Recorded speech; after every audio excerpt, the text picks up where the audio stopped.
I'm a planner. I like to do whatever I can to ensure or prevent problems as I progress through the painting. I have many friends who love watercolor and don't plan. They are inspirational and take their prompts as the watercolor changes on the paper. There's a very adaptive and flexible approach. It really is particularly good for those of you who paint in a loose manner. I'm more of a cellular painter, so today we're planning and I'm showing you my steps that how to plan a painting. This is a close-up of the photo I used for the full sheet, and we're going to use as our center of interest this single flower, which is a group of these shapes, and the center of interest will be this sharp white top of this coned flower. So I want to try and get as much rotation in these and shape to these single florets, or whatever you call them, these lupines, these individual flowers in this entire bloom. And then we have these soft, minty, nondescript leaves in the background. I often paint from a iPad because you can manipulate the photo and blow up or add grids. It's very helpful. I often paint from black and white photos because it's much easier to see the values and compare it to a value finder, and then adjust your colors. You're free to pick whatever colors you want as long as the value's right. And so it's time to look at a value study. And I often do value studies by using tissue paper. Tissue paper over the photo or image. And this is what the value study looks like close up. And here's what it looks like. Just a simple piece of tissue paper, small. And I have blocked in the shape of the paper. We'll go with a vertical arrangement or orientation on this painting, and we will see that there is a center of interest of white and that there are darks following almost a cruciform type shape where your eye follows the whites through the painting, and that the corners are less important.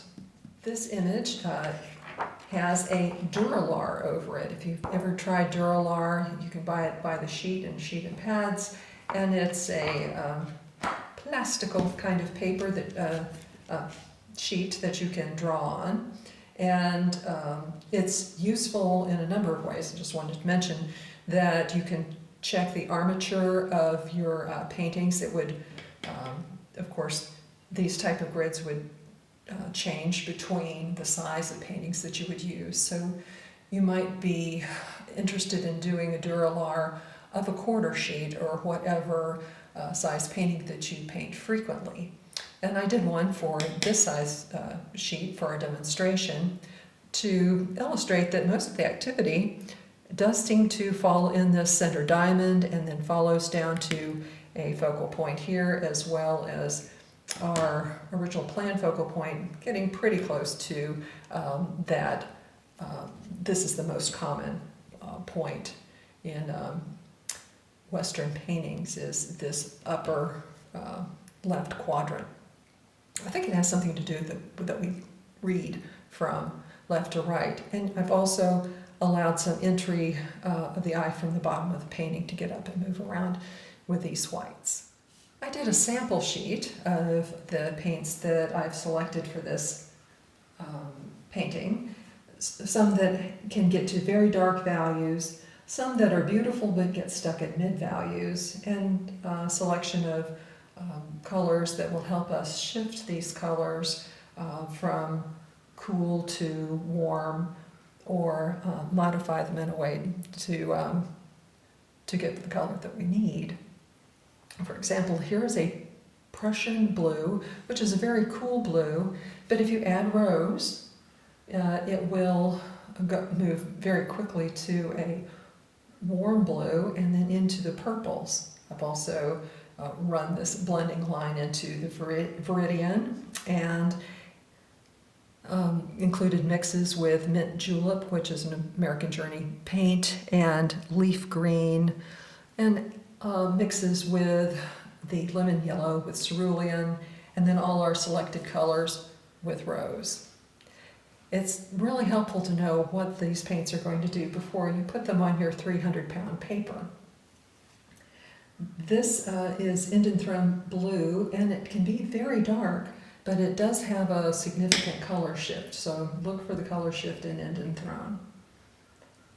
Okay, so those are our color selections. So let's start with the first wash.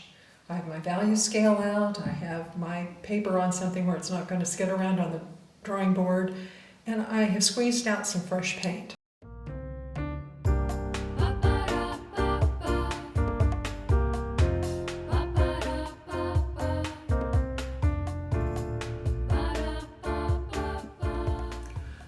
Well, here's our painting now with the washes dried. And I've actually put in some second washes just to make them a little bit darker and more intense in purples right around this center of interest. So the contrast between the darkest dark and the lightest light will help guide the eye to our focal point.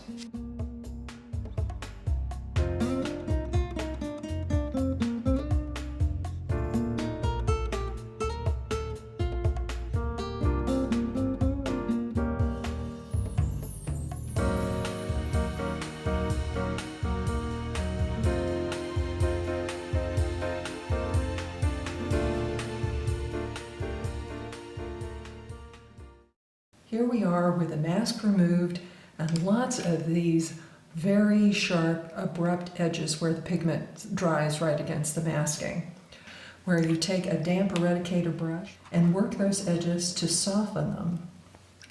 Keep working with your brush, just a damp brush, to move the paint that's already on the painting.